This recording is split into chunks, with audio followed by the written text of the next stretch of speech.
Hello, and welcome to State Control Britain on a sunny, balmy 4 p.m. in the afternoon.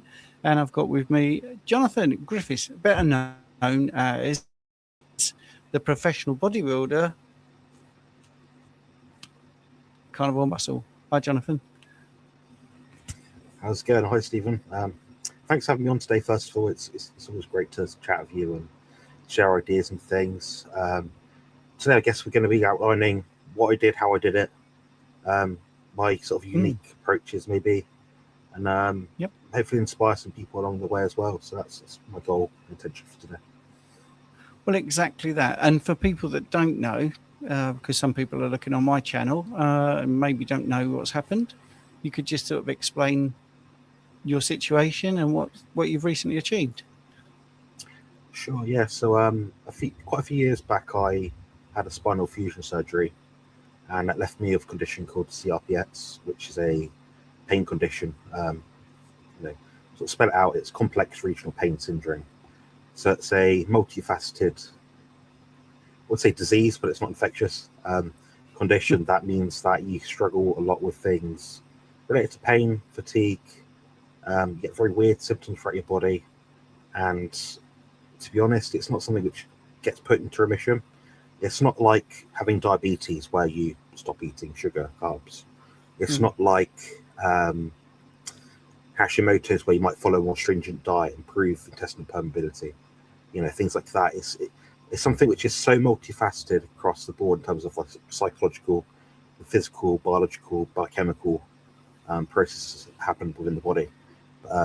Unfortunately, I've not been able to put it in remission, but I've been able to use a lot of different strategies, techniques, use information that people like, Coach Stephen Thomas here shared out online to try and just improve my outcomes as best as I can. And what basically I did this weekend that we just passed is I won my professional card for bodybuilding, which is behind me. So this is the actual card. I'm too stingy to actually print one of these out myself, and it is real. And I can show you some medals. Oh, yes, and a big please. trophy. They are really big and heavy. So I might not be able to fit it in the frame. I won't be able to fit it in the frame. But this thing is like 2 foot tall.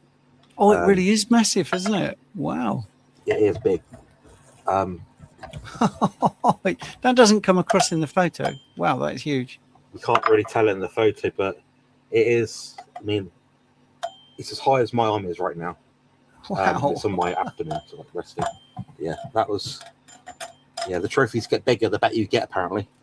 So I'm going to hope to get a lot more metal work. And so that's my pro card winning title. That was the Mr. Universe which is held in Wales in Cardiff Bay recently. This is my littler trophy. I wanted the challenge. I didn't want to just compete in disability category. I wanted to do other things as well, just to show people what can actually be achieved still in spite of disabilities. And this one is essentially just, it's a second place trophy for bodybuilding in a classic physique division. And I would have won that if the guy was actually heighted in. That beat me. So I could be walking away with, apparently can't stack them, but 2 pro cards had it been official. But it's water off the duck's back, really. I came there, achieved and conquered what I wanted to. And it's good to beat some people or competitors that weren't or aren't as disadvantaged I am in that kind of regard. So yeah, a lot of my condition and pain is based around my spine and my hips. But I still managed to bring very good conditioning, decent-ish posing routine, and just compete to the best of my ability. So that's basically what happened this weekend. Brilliant. And someone shown their appreciation. Juliet there with $4.99 in dollars. Strength, both inner and outer. Determination and resilience are 3 words that describe you well. You are an inspiration. That's good, isn't it? She's sweet. She's one of the most lovely people I've ever met in the whole world. So if anyone actually is interested in, I also live with chronic fatigue and autism. I have some content on that, but Juliet does specialize a bit on carnivore autism content. So I suggest people give her a follow if they want that sort of thing to look into and get a different perspective as well. Do you feel that the autism has helped you in any way, or do you feel it's neutral, or do you think it's a setback? I would honestly say it's a bit of both.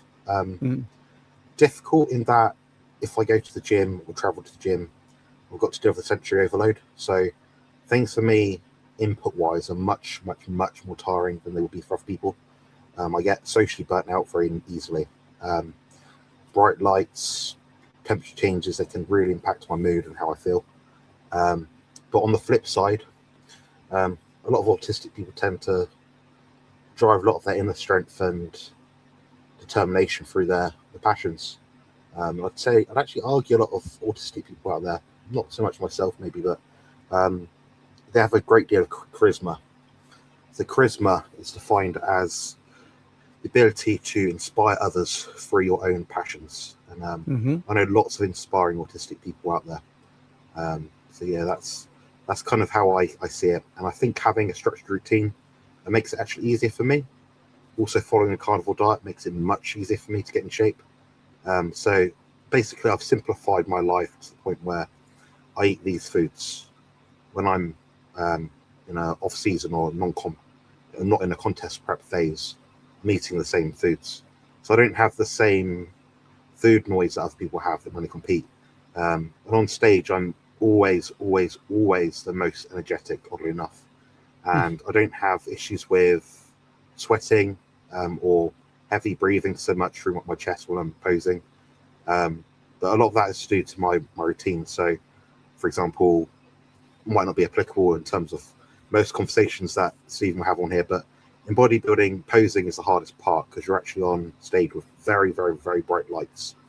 These bright lights can make you sweat and feel really hot. But I actually do all my training in terms of the posing element through posing in the hot shower. So when I'm hot, I'm doing my posing then. So when I'm actually on the stage with these lights, it's not nearly as hot as how I usually practice my posing. But so there's lots of little fine tunes and hacks you can bring along the way. But you just got to be a bit more inventive than other people and just try and have new ideas, try new things. And it's a constant experiment. I'm not coming on here and saying I know it all and I found all the answers, but in terms of achieving what I wanted to achieve and getting the job done, I can certainly say I have done exactly that. Definitely, and very inspirational. And for people with chronic pain, or who've had an injury or whatever, you're quite an inspiration because I've known you enough time now to know that you are living in pain, but you still get it done. You still get to the gym, you still train. So keeping it really simple, how are you training when you're in pain? What do you do? Do you modify every exercise or do you work through it? What are you doing? Yeah, so I realized quite early on with this condition,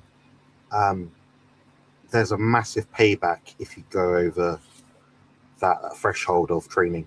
So, for example, if someone out there might be playing football, should I go in for that side tackle or not? Should I, playing rugby, should I get to the ground, and go for someone at a slight angle that make my knee dislocate? If it is basketball, how far do I extend my arm? Do I do that sort of trick shot sort of thing? So there's always little comparisons you have to make. So the same thing applies to bodybuilding and training. So you've got to try and find a way to maximize the intensity, so you get the stimulus to the muscle to adapt to get bigger and stronger. But also at the same time being as safe as possible, so you have the longevity to continue to build muscle. So I'm often dumbfounded sometimes when I just see some comments online from people like, how do I do this? What's the best way to do this? But they don't look at the bigger picture. If you're trying to work out what the exact perfect program is in a bodybuilding phase to build muscle, but you're not looking at your technique and strategy when you go into the gym, and your mindset going into the gym at that point, you're leaving most of it on the table. Stephen here, myself, we can formulate the perfect plan for someone to follow. The right macros, the right foods, right nutrients to fulfill certain gaps and manage different health markers that we have. But if the person cannot achieve that reliably, repeatably, sustainably, it means nothing. So a lot of the plans we probably make are perhaps not 100% in terms of giving a robot an instruction, like a directive, but they're 90%, but they allow that person to stick to 90%, 100% of the time. I think that's where the key is. And building muscle, as we know, it's not a let's bulk up for 6 weeks thing. You know, if I gave Stephen the best plan, I know he knows how to train already, but he's not looking at it from a long format kind of approach, then he's going to hit a wall fast. So that means you've got to sort of assess, okay, how much kind of reasonable gain in terms of muscle mass over each given week or month period, 1. 2, how are you going to measure it? And 3, what's your cutoff point, and what are you going to do to stop yourself continuing that mass gaining, muscle building phase if your health markers are trashed, if your digestion's not great? You have to have a specific cutoff point. So it means you've got subjective markers, when you're going to start, when you're going to finish, what you need to achieve in that time. And you have to have a plan B at all times as well. So, I mean, I just listened to a podcast from a lady who also has CRPS, and she was doing I imagine it was like a cycle across Europe, something all around the world, something incredible, you know. But she had a team around her to assess, okay, she needs this much sleep this day. Okay, we can give her a bit more food this day. How's her digestion? Because when you're doing these things in the rigors of contest prep, you've got low energy, low body fat, you've got to have an eye to sort of assess, okay, what we're doing is going to yield the end result. So it's important to have a team as well. And in regards to my actual training, because I know a lot of people want to know, what is the program? What is the sets and reps? I don't count reps, guys. I haven't counted reps for about 2 years. I could tell you how many reps I do, but that isn't the metric I'm looking at. I'm looking at the metric of time and tension, seconds. I'm also looking at proximity to failure. Now, I'm going to use more effort towards body parts which need more attention in terms of perhaps volume, perhaps frequency, perhaps progressive overload, intensity level, to build up those muscle groups that are weaker points.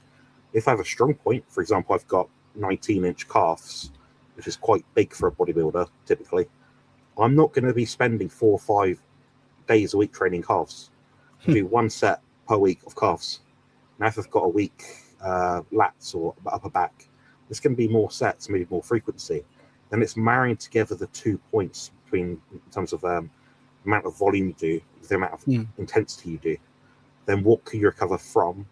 Get back in the gym and build muscle at a faster rate. So it's a whole different ball game in terms of like the typical 3 sets of 10, this body part, this body part, this body part on different days. It's a totally new approach to bodybuilding. And what I do, for example, in a given week would be something like, again, dependent on recovery, how well I'm fed, how much intensity I can put into a workout. Something like 6 to 10 sets total. There's nothing else added to that. 3 times per week. And the last week before a contest itself, I'm actually doing 2 sessions per week. And you might think, well, surely you do more as you get leaner and want to achieve more fat loss and whatever it is. No, you want to scale down your volume so you've got more recovery. So on the show day, you're not sore. So you feel good, you're less inflamed, you're less tired. Then you can perform your best on stage.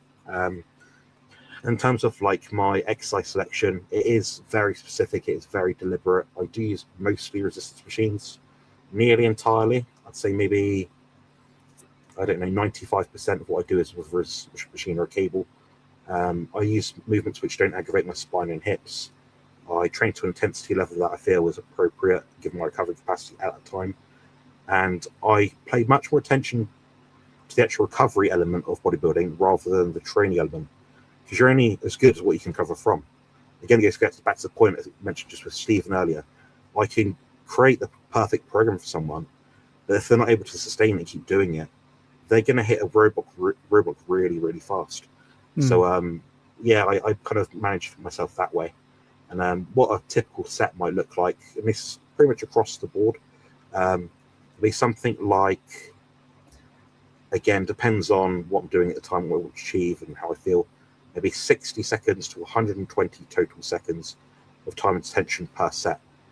Now you're thinking, 60 to 120, oh, that's quite a long time. Yeah, but the only reason I'm able to do that is because I'm getting to the point of technical muscular failure with every single set. So my 60-second set is probably more in terms of exercise effort or intensity, or however you want to sort of measure it, than most people's 3 or 4 sets. Because I'm taking it to the point I can no longer move the weight safely. So, for example, today I hit a bit of back and a bit of arms. So I do kind of like a legs pull push workout, so across 3 sessions per week. Today was something like a set of pull downs, set of rows, set of pull downs again, another set of rows, but I just used different equipment, so I got different angles and things. Then a set of biceps and a set of triceps, and that was it. That was my workout. It took me about an hour, but at the start and finish of all my workouts, I do some core work, and it's not intensive. It's not 20 sets of crunches. It's literally just lots of ab vacuum, stomach control kind of stuff, because that is my current bottleneck in bodybuilding, delivering my best package physique on stage, is my core control. When you're lying down because of CRPS in my spine 20 hours per day, you lose a lot of your core control. But I cannot train it to a greater degree or capacity or frequency than what I already do. So there's always, like I said, there's always a bottleneck, and my bottleneck is that currently. But I aim to still improve over time. But that's pretty much my approach, Stephen. So I hope that kind of makes sense. Yeah, brilliant, really detailed. Well, I'm going to get to the questions because there's a lot of questions there and some comments. So, Nazia, great morning to you all, and we've got Ricard from Sweden saying hello and giving you the old bicep thing. A quick question. I don't want to spend too long on this because there's lots of other questions and comments. How to lower triglycerides? ? I mean, I can do that. I'll give my 2 cents, but yeah, go for it. I'll give my 2 cents, but you should throw your hat in as well, obviously, because this is your field. Triglycerides, in my opinion, it's a transient number. It'll go up and down based on what you're feeding, your body's capacity to recover at the current point in time, perhaps your stress levels, your diet itself will obviously impact your triglyceride levels. But it's, like I said, it's a transient number. So I'm not looking at that number thinking, oh, it's this today and next week it's that. It moves around, it's a snapshot, and it does alter, but doesn't necessarily meaningfully suggest that we have a certain long-term health outcome because of it. So it's not something I really look at. So as a coach, as Steve would know, like, we have a hierarchy of what we're looking at when we see a blood panel or a body composition scan, something like that, or video and training analysis. We have an idea, okay, so have they reached this thing? So what's a key feature of an unhealthy person? High inflammation. Okay, let's measure our inflammation levels. Is that high? No. Okay, how do you feel? Oh, I'm sore. My knees are sore. Why is that? Is it your training? See, you have to have a very sort of holistic approach to these sort of things. And then the average person on the internet cannot look at 1 or 2 numbers and pick out what is wrong with someone or what is healthy about someone. But what's your opinion? Well, I'm going to dial it really simply at first. Reducing sugars and refined carbohydrates, fruit juice, bread, pasta, cereals, all the normal things. Alcohol as well will lower it. When you get your test, make sure that you haven't just eaten. And I know that sounds obvious, but some people are still thinking, it doesn't matter if I have a bit of food. Yeah, it does make a difference. For some people, it doesn't make that much difference, but for others, it can make a huge difference. Strange enough, we had this conversation on Bart's thing last night where one of the commentators there was saying, well, I've had fasted and non-fasted and there wasn't that much difference. Well, that is a very individual result. I can assure you it's best to do it the same amount of fasting. And the other thing is also to be aware of how dynamic it is, as you said, Jonathan. There, triglycerides aren't directly measured; they're measured. Glycerol is measured, and then triglycerides are referred. So if you are burning, hate that expression, but if you're oxidizing fat, basically getting rid of body fat, at that moment you could see, even though you're getting leaner and you're actually getting thinner and your body composition is going the right way, you may see a little bump up in triglycerides and think, well, what am I doing wrong?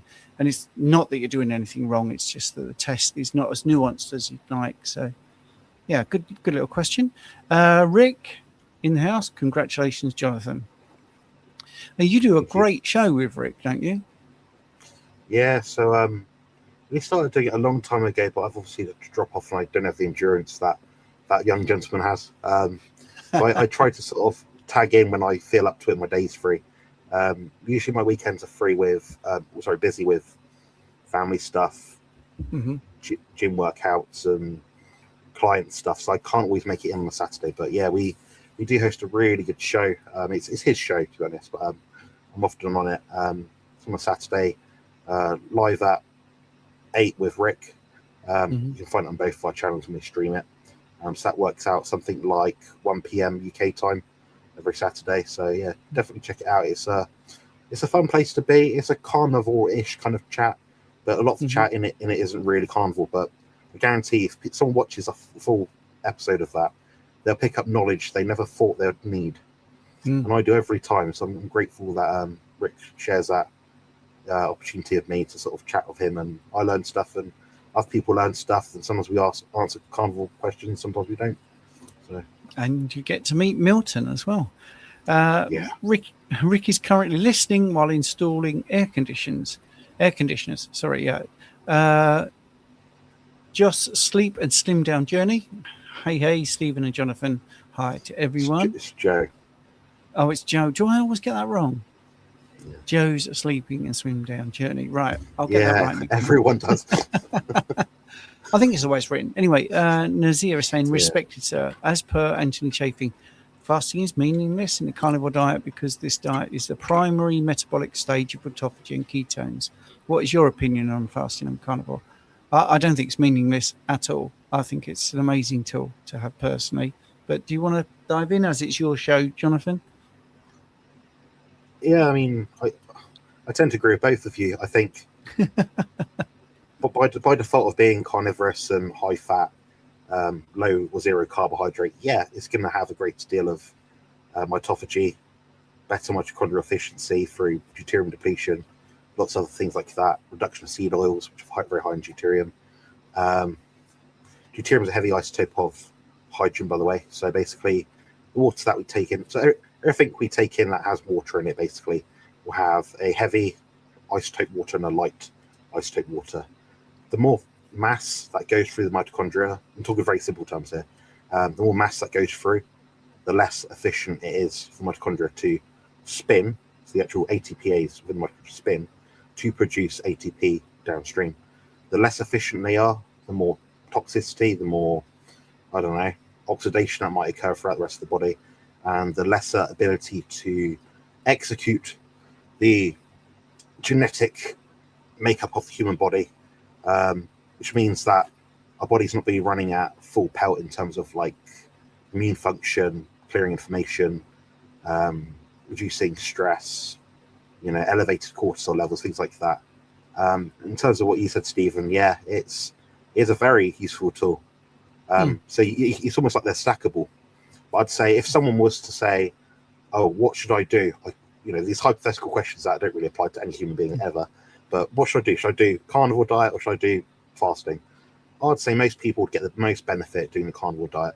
And then fasting, like you said, is a very, very, very useful tool. Doesn't necessarily apply to everyone. Not everyone needs to do it. I don't know many carnivores that do deliberately fast all the time. But it might be something to use like every month or so, or one day a week they might miss a meal.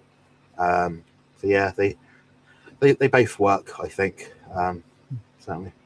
Yeah, and I know what Anthony's getting out there, because you have autophagy going on all the time in this way of eating, but definitely gives you a kickstart if you are worried about your body composition. It will lower your insulin, obviously. It will increase your ketones naturally, make you more alert, give you more energy. I think there's many benefits to fasting, actually. I'm currently fasting now. So in an hour's time, I'll be 48 hours. You've got a program at the moment. Yeah. I've got 8 people involved in it, a little private group where everyone wanted to do it, and the results have been amazing, absolutely amazing. They're all really happy. Energy's good. It can do such a lot. We're not looking at therapeutic fasting, but if you get into therapeutic fasting as well, remission of cancers and stuff like that, it's absolutely amazing. So. But I can also understand somebody saying, well, if you're strict carnivore, probably after 6-7 years of strict carnivore, fasting will be less of an impact, but I still think it's valuable. Yeah. That's another point we touched on without even going into it, is like the community social aspect of these some groups. I'm not a fan of most groups, as people know me, but yeah, I mean, having a group of people that do the same thing as you, like having a family household that are doing the same thing as you, makes things much more bearable, much more easier, because you hold yourself more accountable, share ideas, share different tips and hints and things, different cues you might do. Makes it more fun. You know, there's a lot of benefits. Yeah, and you've got one person it's taken off of, sort of taken them away from their cravings because they're concentrating on something else. And I've said this about dry fasting, for instance. Dry fasting, I'm not recommending it. I'm just saying, if you dry fast, your brain switches, and instead of being in a fast where you're thinking, oh, maybe I'll have some cheese or a little bit of this, you're actually thinking, I'd love a glass of water. So that's not a bad situation to be in, where you're actually craving a little bit of water. But anyway, Mark Harmon is listening now. Good. Thank you very much, Mark. Joe's Sleep and Slim Down journey. Got it right this time. Hi, Rick. You've been very busy this week. You have, actually. She's sending love. Let's go into this plug here.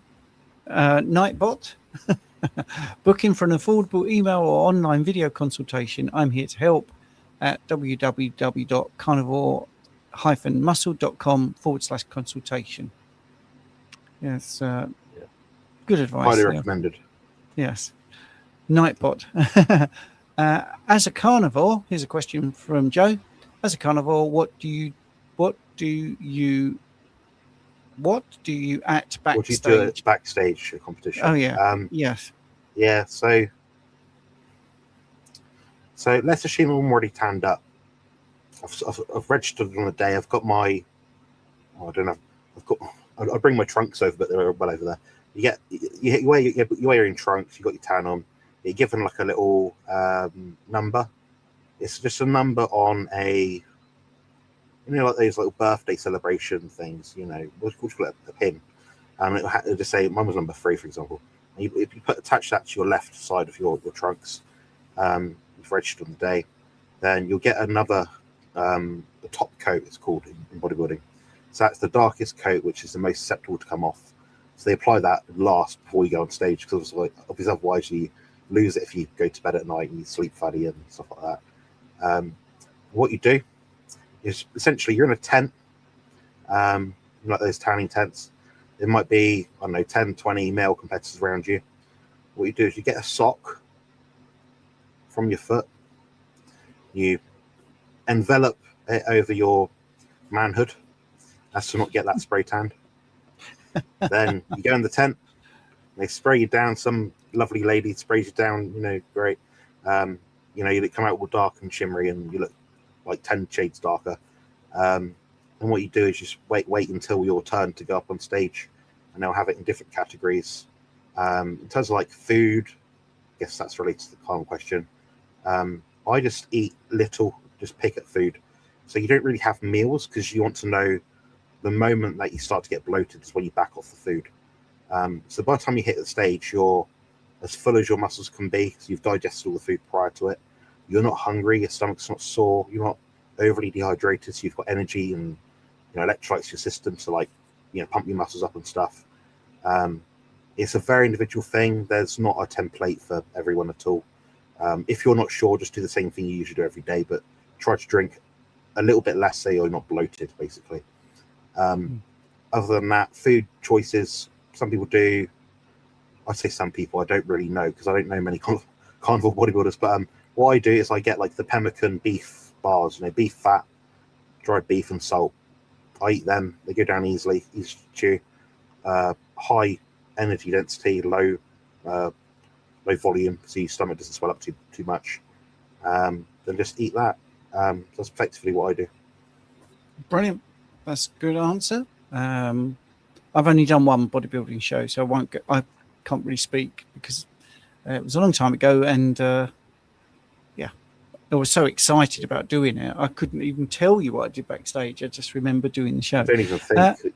When you start, Nazia is saying, I am taking 25 eggs and 500 grams of fish with beef tallow fry to maintain my budget. Not chicken now. Is it okay, Stephen, sir? Please help me. Do you know Nazia? I don't know Nazia. No. All right. 25 eggs in a day is a lot. I'm wondering if that's a typo, or is it 2 to 5 eggs? Is that what you're saying?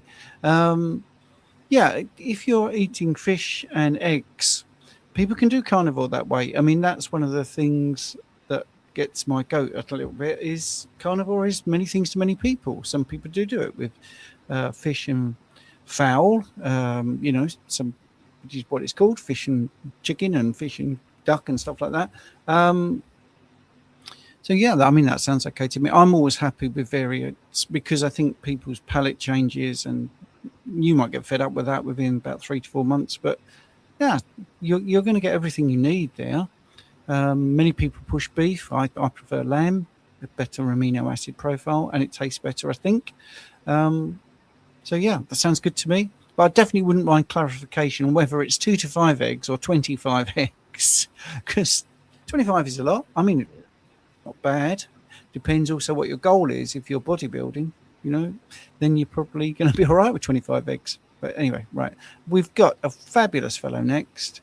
Here we are. Andrew Scarborough, yes. And he's got a question, which is a two-parter. Congratulations, Jonathan. Question: what do you think of the NordStick device for doing Nordic cores at home? I'm trying to strengthen my hamstrings and whole posterior chain as much as possible.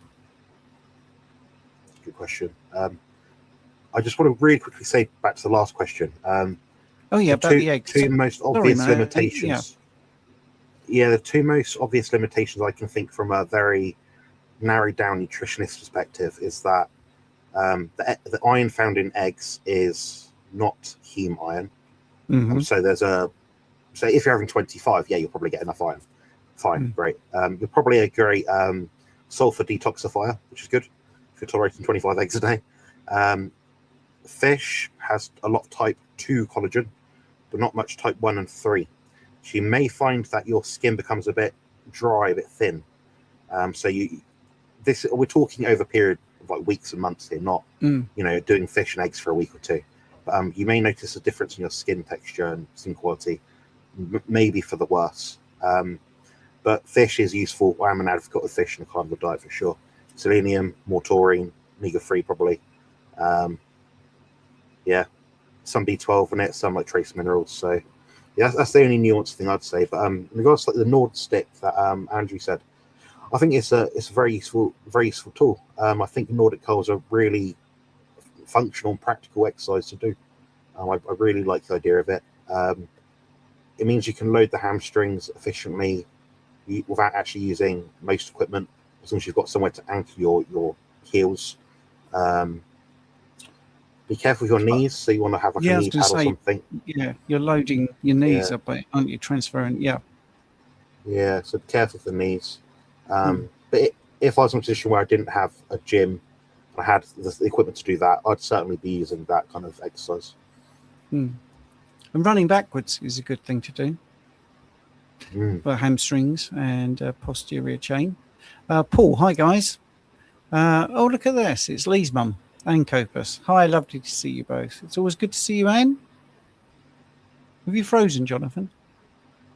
No, okay. I thought your picture was frozen for a minute there. Joe, Carnivore Muscle, you know how much I adore your calves. Thanks very much. Patricia is hi, Jonathan. Hello. Let's have a look. Nightbot, please hit like, leave a comment after the video, and subscribe to help give my video a boost. That's that. Patricia saying hi to me. Almost. Another plug for your consultation from the Nightbot. Things off. Oh, I know, mate. And Jill here is saying congratulations. Hello, thanks, Jill. That emoji I always misread as 2 jellyfish. But anyway. I can't even see it. Hold on. Well, exactly. I think it's like 2 celebration, Yeah, with like streamers. party popper underneath. sort of streamer things. Yeah. Yeah, or even triglycerides. Anyway, for some, fasting is not well tolerated. Absolutely. I pushed myself too fast for 5 years regularly, and that wasn't good for me. And it was always occupied by a lot of discomfort and hair loss. Yeah, that's exactly why I did this group, actually, because you can overdo fasting. You know, it's really weird because we get both ends of the spectrum. I think Jonathan might echo this as well, is the banes of our life as coaches is under eating, so you're actually eating but not eating enough, and over fasting. But I think if you're eating plenty, there's definitely a room for a bit of fasting to cure many different things. For instance, like I say, cravings. If you want to bring your insulin down, if you want a little boost in your body composition, just reset yourself, have a reboot. I think it's a very good thing. But yeah, absolutely right. People over fast, and that's yeah. Thank you. Right. I've been Carnivore for 10 years now, but have been doing OMAD for the last 4 years. My metabolic health was in dire straits for many years and needed all the help it could get. You see, now OMAD, some people would say that is 23 hours of fasting. It is depends how you're looking at it. And most people do OMAD do eat a lot of food. So yeah, I'm glad to hear that worked for you, Joe. Joe's a warrior. A warrior. Okay. He's a warrior. Andrew Scarborough, the socks. The sock makes it look bigger too. If you have big feet. Mine like nearing size 13, Stephen. Good point. That's a very good point. If you put a pop sock on there, you're going to look like a button mushroom. Anyway, right. That's it. Thank goodness for socks. Yes, right. Question for you here. What is your protocol to really shred down body fat, and how do you adjust the leaner you get? That's a really good question. That's a really good question, yeah. So my approach is the same that it's always been. And it's something I realised before I even really understood it. You eat less fat, your body holds less fat. People say, oh, but cortisol rises, you need fat for energy. Well, if you're 20% body fat, you don't. You just might feel a bit rubbish while you're trying to reduce your body fat at a faster rate on a low-fat diet. Typically, my contest preps are about 8 weeks long, give or take. I stay very lean in the off-season, so my drasticness of dietary approach is a lot less than most people. Apart from the last 2 weeks, I really try to nail it hard. So I'm essentially just eating like chicken drumstick fillets, skinless, boneless, and lean 95% beef mince. It does work. The problem is when you get leaner, your recovery capacity diminishes, sleep can reduce, cortisol can rise. You're in a perfect position to lose muscle at that point. So you need to sort of be careful about. That's when things become more important, where you ask like, oh, when should I train? What meal timing should I do? How important is it that you turn your phone off at night? Is red light therapy? All these things become more useful when your body's in a under-recovered, under-fed state. Now, if you're 20% body fat as a male, you've got excess body fat to lose, you don't need to be doing extra. You don't need to all of a sudden do 4-day fasts to drop it. Your approach should be incremental, phased, in a chronological fashion. Say, to get from here to here, I only need that jump. To get from here to here, that jump. As you get leaner and leaner and leaner as your body progresses down the body fat percentage chain, as you could say, you might need bigger drops in fat intake. You have to make sure you're taking enough protein to maintain the muscle that you have. And your protein intake is, your overall body weight is going to be what impacts your leptin signaling the most, which impacts your thyroid hormone output. Now, if you go from, let's use arbitrary numbers, say 200 protein a day, 200 fat per day, then you say, right, I want to drop down to 15% body fat from 20. Say you're going to give yourself, I don't know, so that's 5 kilos, I don't know. 5 kilos, you're looking at dropping about 0.5 to 1% of your total body weight per week in a diet. The more fat you have in your body, the more percentage you can afford to lose without losing muscle. So that way you've got a goal to sort of track, an objective to set each week. Now, you want to be able to sort of work out how much fat do you need to drop each week to still get that same fat loss benefit, whilst also being able to still recover, still be able to train, having enough energy in the gym to continue to train and to build muscle, maintain muscle, and lose body fat. So it's not a system. There's a systematic approach, but the approach is not the same for everyone. So the drops percentages might be different from going from 20 to 15 versus 15 to 10% body fat. So that's effectively it. So you set your protein based on your body weight, or what you've been doing ideally in the off season to build muscle. But the fat is the first and major and most important part of any diet intervention to lose body fat in all instances. Far above fasting, far above dairy intake, far above eggs, any of these so-called fat gaining demons that I don't believe exist to the degree that people say they do. So that's what I'll be looking at first. Obviously, the lean you get, the more you want to refine your diets, the more key core tried and tested carnivore foods. So like Stephen said earlier, you're going to be eating more of like the ruminant meat, because it's going to give you all the nutrients your body needs. If you're, say, cutting out all the fat from, I don't know, the ruminant meat, so all the saturated fat, things for cholesterol to build, the hormones and things like that, but then you're using that, I don't know, tallow that's dripped off your beef, deducting that from your diet, but then you're adding in MCT powders, it's not going to give you the same outcome. Yes, MCT powders are useful and they do convert to ketones at a greater capacity and speed through the portal vein, but you still want to get the mainstay of your diet. So when I create a diet for someone, this is your meat intake. That does not reduce under any circumstance. Maybe it gets leaner, so maybe it starts 85% fat, maybe get down to 95%, whatever it happens to be. But you have to make sure you get your potassium, iron, B12, all these things which can become depleted as you lose body fat. Insulin circulating goes down, the storage hormones go down, which means you can feel more flaky in the gym. So you have to have your mainstay diet being just a random figure, I guess, with a bit of assumption, is about 70% meat as a minimum. Then the rest is fish, eggs, dairy, whatever you like and tolerate and enjoy, basically. I think that kind of goes into it in regards to the protocol in terms of diet. The training remains the same. You want to maintain the best training capacity and performance that you can possibly hold to hold the muscle that you built up during the off-season phase. In terms of recovery, you have to, like I said earlier, you have to be much more tighter in your recovery. You're not going to get the results you want thinking, oh, well, if I just do a protein sparing modified fast, but then don't sleep ever, or sleep like 1 hour a night, you're better off almost eating a bit more food so you can sleep better, so you can perform better and recover better, so you continue to lose body fat at an extended rate. So, yeah, hopefully that's helpful. Oh, yeah, that's brilliant. Very full and thorough answer, which is great.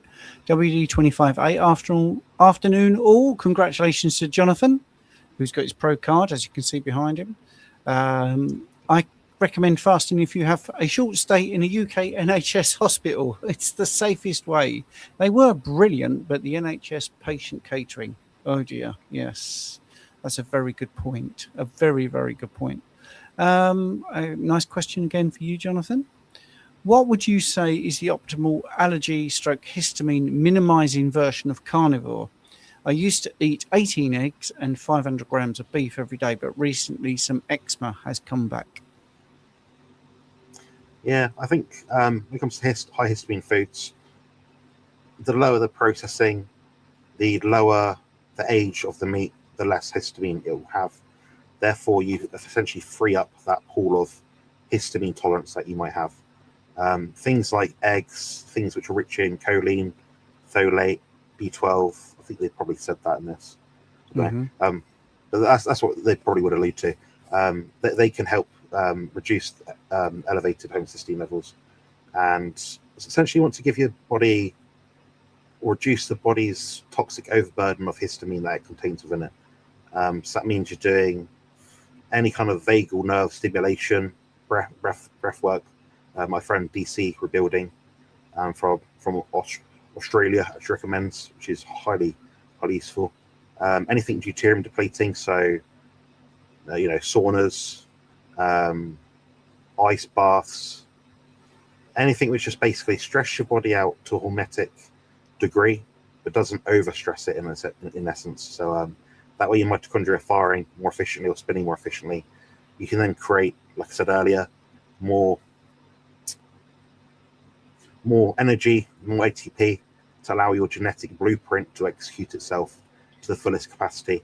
And just to think, like, would we be put on this earth and survive all these years with our genetic makeup as it is right now if we were like intolerant to beef because it was left out on a carcass by some vulture for like an extra day? There's something in our environment that's adulterating our food in terms of maybe the food system, how it's created, the food quality itself, and also the damage we might have done to ourselves through our previous diet before carnivore. So that's my take in terms of like a broad outlook, but you might be able to expand a bit on the biochemistry maybe. Well, actually, I was going to pick up on what you said about the environment, because it can be other things as well. Simple things like the soap you're using, the washing powders. It could be mold in your house. Not getting out in the sunlight. All of those things are going to give you an environment where the histamine is going to be less problematic. Obviously, the fresher the meat, the better. No aged cheeses and all that. Yeah, but you could look at some organ meat as well, kidney. There's loads of different ways to look at it, but hopefully that's enough to be getting on with. I'm just very aware of your time, Jonathan. And anyway, so Terry says, just got free from work. I'm good for time. Oh no, but I've got to shoot off at 5. I've got my fasting cohort at 5. Right, looking forward to listening, and I wanted to get to these questions because people have come to get your expertise. So saturinations. Do you recommend beta hydroxybutyrate when dieting down for added energy? Also, what would you say is the bare minimum workouts you can do to maintain muscle when in a deficit, low energy? Is there? Sorry. I'd say the appropriate term would be low food. I think we're always trying to use like a funny word to sort of say, I'm eating less food than what I was before. Not calories, not energy. We're looking at the outside of the equation. We can't measure that. We can measure the food coming in, so the fat and protein. I know you know this, Stephen, but I'm just expanding. For anyone that's wondering what I'm on about, what Stephen says about it, we're talking about comparing the energy balance theory to the mass balance model. If we're looking at body composition outcomes long term, we're looking at the mass of food that we're taking in and not the energy of food that's measured in a bomb calorimeter, or how much calories it takes to burn. The unit of energy is calories it takes to burn 1 milliliter of water by 1 degree Celsius. Something, whatever. Yes. You know what I'm saying. But in terms of this beta hydroxybutyrate, yes, it is useful, but only when you're leaner. Or if you're looking for like a snack and you're an endurance athlete doing a 50-mile race, those things are much more useful. If you're sat there at home now, you're 20% body fat, and you're looking to lose get down to 15%, you're not really going to get anything much from it, other than maybe some extra electrolytes from it. You might feel a bit more cognitively stimulated, maybe a bit clearer focus. In terms of like energy production, it doesn't matter too much where the substrate comes from. Ideally clean the substrate, so saturated animal fats, I would say polyunsaturated fats, but omega-3 in that context doesn't actually really get used as energy. Actually, the reason why I say that is because if you look at studies where they've added in omega-3, people lose fat and they gain muscle when they add it into their diet. So it's not always a mass balance model thing. So not every nutrient we take in has an exact gram for gram gain or loss. Hopefully that's helpful. Yep. Ribeye Rob is saying hello. Congratulations, Jonathan.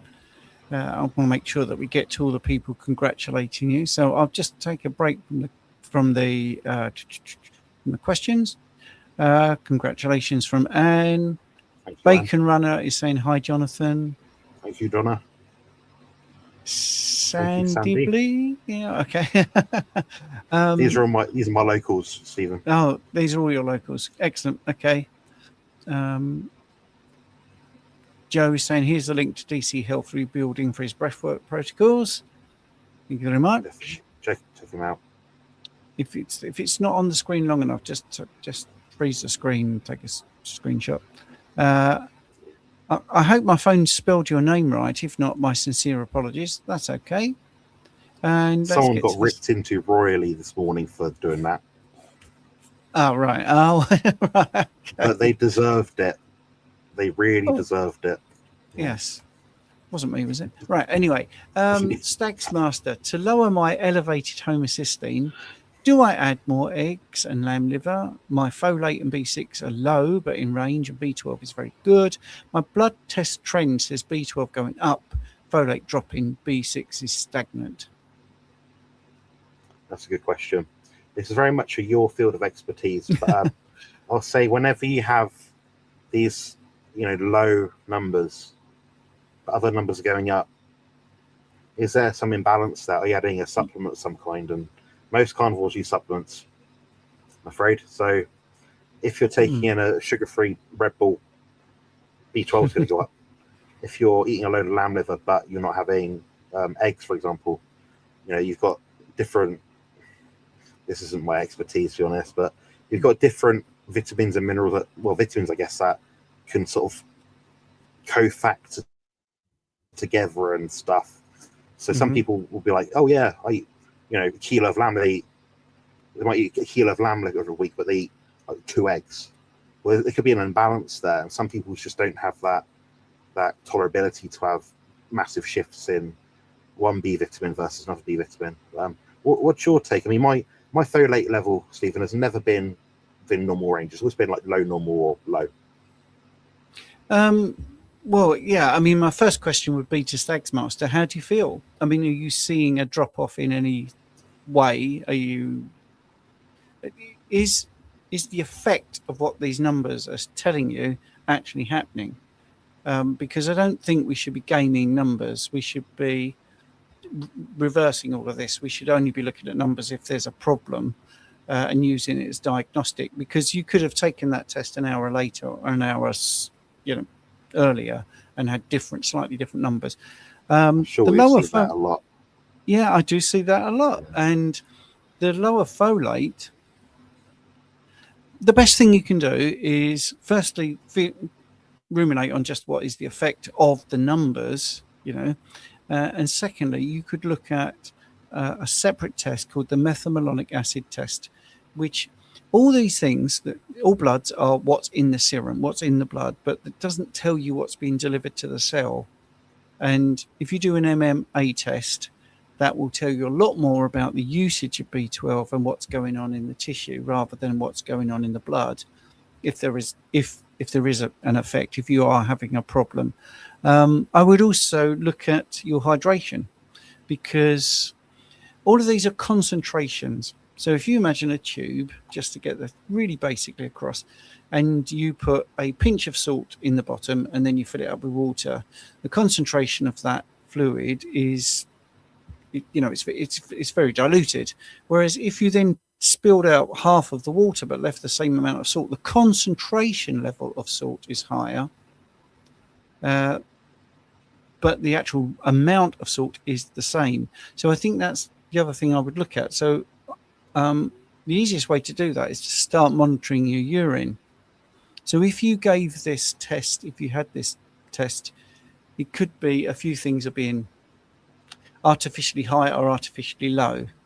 But obviously you have got some things where something's gone elevated and something's dropped. So hydration would only be one element of that particular equation. So let's say you were dehydrated, that could account for the elevated homocysteine, but it wouldn't account for the folate. But what it would actually possibly indicate is that folate is a false reading and it's actually lower. The ratios are actually a little bit lower. So there's a lot more to it. So I'd like to see the whole bloods, to be honest, with all the CBC as well, because then you can get into what are we actually looking at. And sadly, things like the sedimentation rate, is nobody does it anymore, but that was a really good marker. But a good question. I am going to have to call it a day, and I wanted to wrap up by congratulating you again, Jonathan, because it's a big deal, isn't it, what you've done? Yeah, I mean, I'm the first person to do it legitimately on a carnivore diet. And no one can take that from me. No. My perspective living with disability is that for a lot of people it's like it's a trophy, it's a plastic cup, it's a medal, piece of cardboard, whatever. But I will always have that. I'll always remember that. The only people that will be naysayers are people that won't have that, will never have that.